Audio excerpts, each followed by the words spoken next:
neighbor on the other side, the anointed looking one, and said, neighbor, how soon we forgive. Verse 52, he says, Reverend Stokes, that they forgot about the miracle that Jesus had just performed. You recall on last week, Jesus had taken 2 fish and 5 loaves of bread and fed approximately 15,000 people. And after he had fed them, they took up 12 baskets that signified overflow, abundance, and more than enough. And here they are in a storm. It is the exact same day that he fed the 5,000. And they had already forgotten how good God really is. They were freaking out in the storm because of verse 52. They had forgotten about what God had just did. I'm looking at some people and I'm preaching to some people, and I'm preaching to some people on YouTube and on Facebook who are freaking out because of the conditions of your life, and you have forgotten what God had just did. You've forgotten that if he brought you out then, okay, y'all want to play, he can and will bring you out now. You've forgotten that if he paid your bill last month, he'll pay your bill this month. You've forgotten that if he made them Negro leave you alone last week, he'll make them Negro leave you alone this week. But we've forgotten about, like the disciples, the goodness of God. Jesus fed 5,000 people with 2 fish and 3 loaves of bread. And on the same day, he says unto them, boys, go across the sea. I'm in verse 45. He said, go across the sea to Bethsaida. First thing I want to look at today is he sent them. He sent them. As a matter of fact, in text, Reggie, there are 2 sendings. First of all, he dismisses the disciples. And the reason he sends them across the lake, the ocean, or the sea is because, according to John chapter number 6, that once Jesus fed these 5,000 people, they got excited, Caleb, about the possibility of being fed not only dinner, but breakfast, lunch, and dinner. And they got the notion, Deacon Wallace, they got the notion that if he could feed us today, he could feed us in the morning and at noon and tomorrow. We don't have to work. We can be lazy. We don't have to farm. And so they got the notion to come and forcibly make him king. To make him king. And so their intentions were to forcibly make him king. And Jesus understood. And there's a life lesson there that I gave that I'm not going to preach about today, but I may pick it up one week. And that is, be careful how you allow folk to push you up. Be careful how you allow people to take you to try to put you in a position that God has not yet prepared you for. Because if you allow Negro to put you in a position, Negroes will take you out of that position. But if you wait on God's promotion is always greater than man's promotion. Prove it. They wanted Edna to make him their personal king, but God had ordained him to be more than their personal king. God had ordained him to be King of Kings and Lord of Lords. So Jesus understood that they were coming to take him by force. He understood that they were coming to try to forcibly make him king. And he understood that in his circle, in his group of comrades, in his inner circle, there were at least one hothead by the name of Peter. He knew that Peter would try to protect him, Reverend. He knew that Peter had a quick temper. He knew that Peter would fly off the handle. He knew. You remember Peter, don't you? Peter was so crazy that at the end of Jesus' life, I believe Matthew chapter 26, they came and tried to take him to put him on the cross. Peter took out his sword and cut the fella ear off, and Jesus put his ear back on and said, Peter, if you live by the sword, you will die by the sword. Sometimes you have to separate yourself from ignorant, hot-headed Negroes. Preach, boy, because if you enter into every potential conflict with hot-headed folk, well, you see, there you are, they're being all cool, calm, and collected, talking about the Lord, you got this, talking about the Lord, you fixed it, Lord, you handled it, and then you got Peter over there talking about, I wouldn't take that.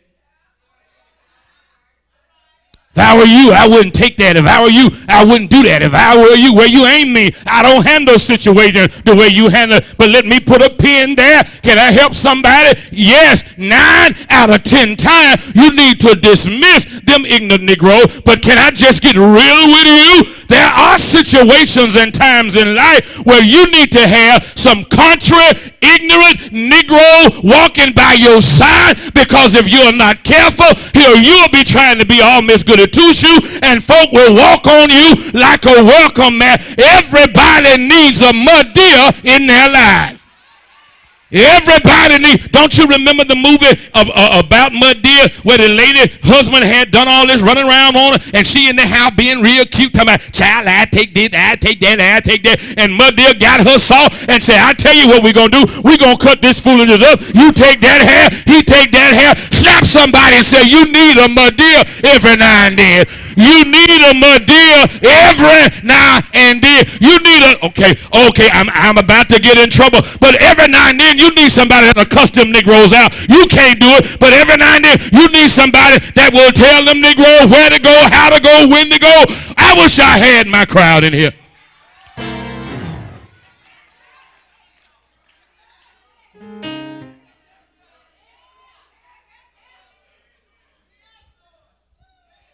He got rid of Peter. He said, Peter, y'all need to go. Y'all go on the other side. Y'all go, okay, y'all help me here. He said, y'all go on the other side. So he dismisses the disciple so he could be alone with the crowd.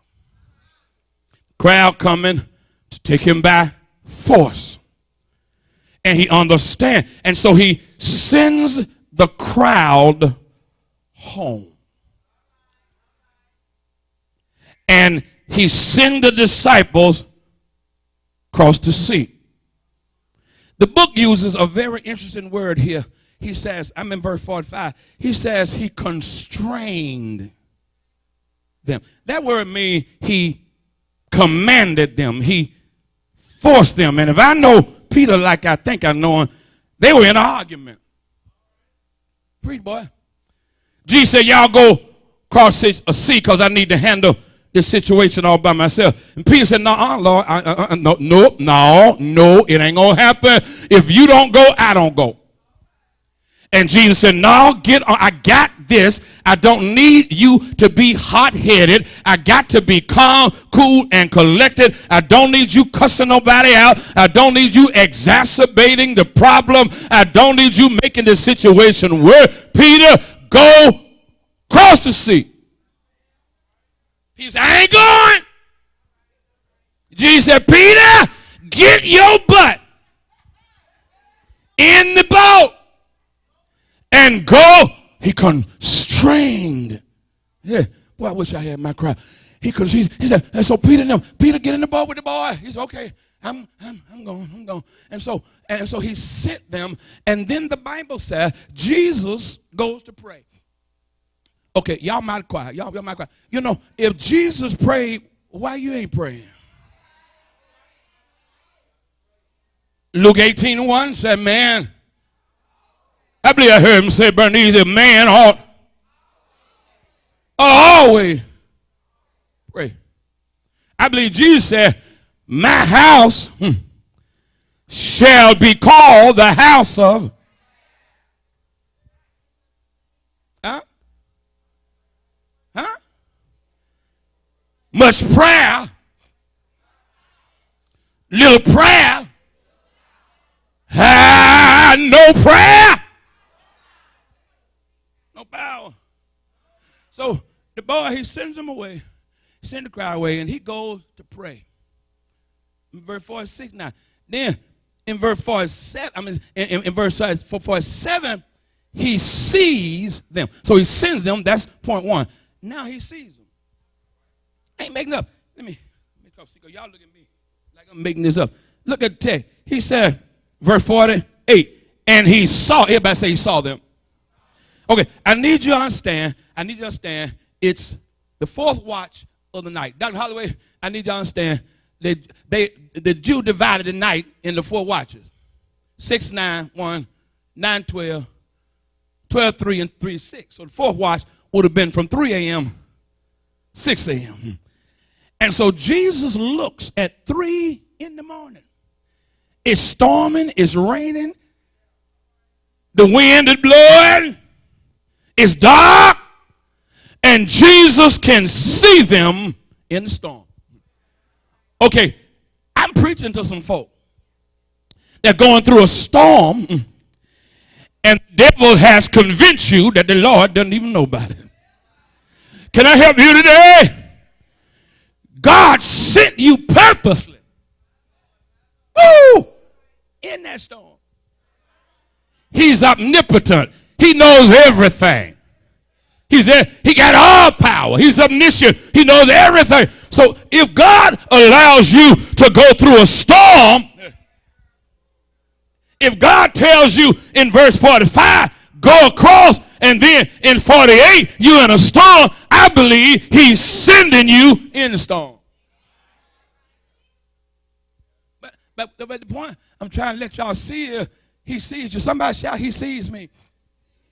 Well, y'all help me say, he sees me. He see now in the text about verse 49, 50, they didn't recognize him, but he did recognize them.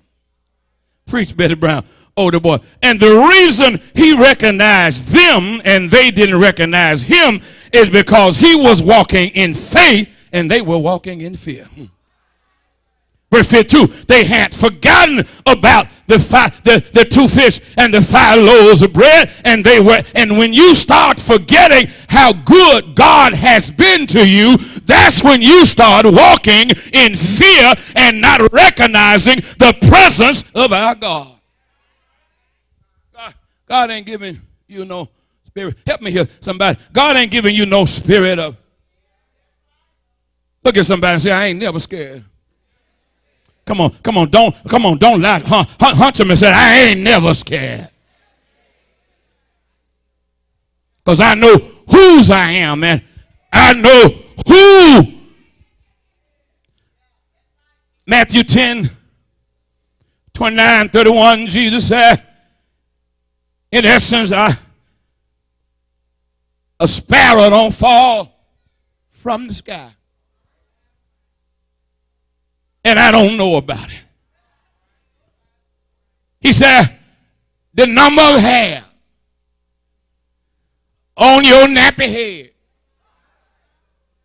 the Lord got them numbered. And if you borrow some horse hair, he got that number too.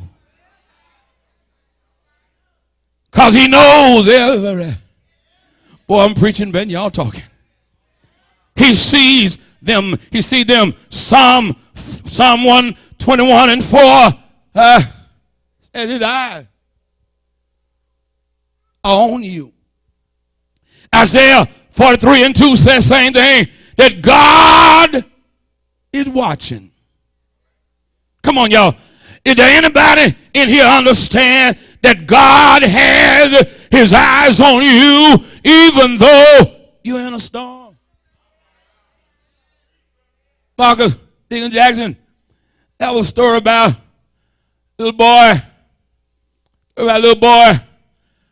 Daddy told him, said, son, I need you to be home by sundown.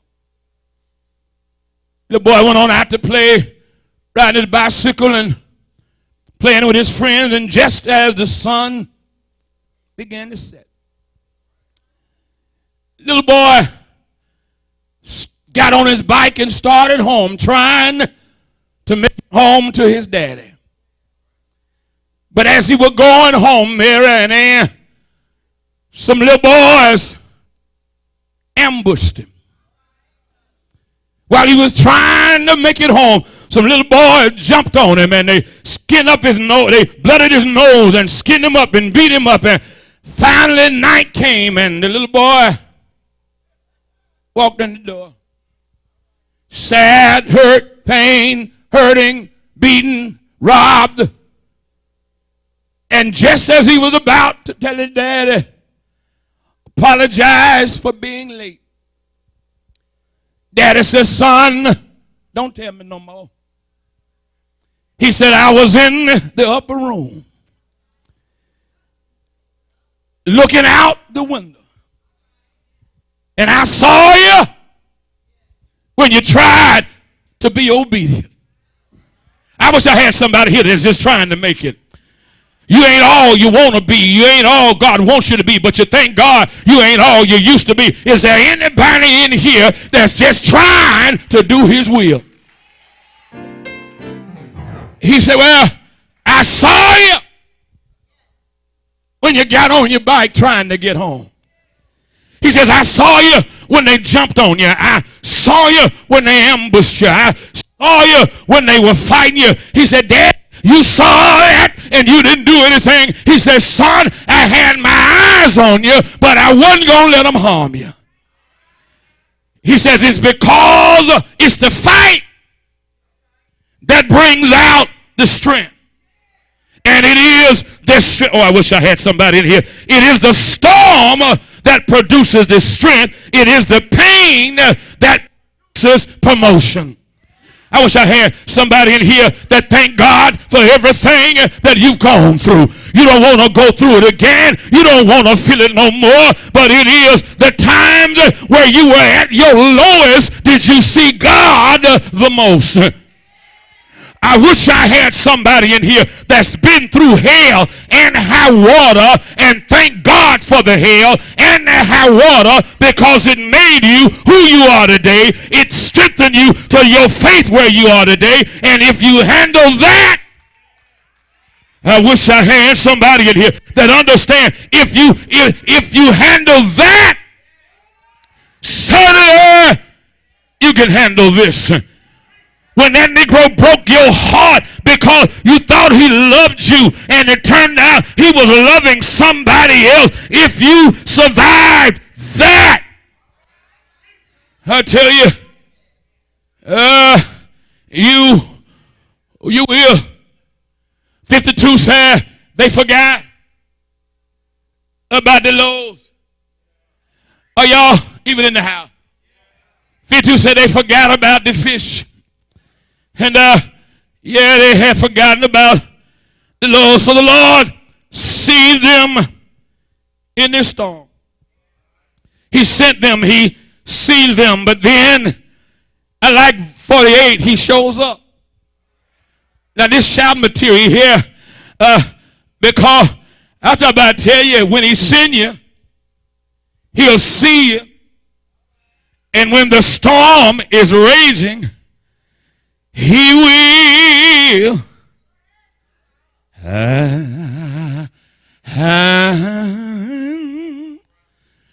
he will show up. Won't he do it?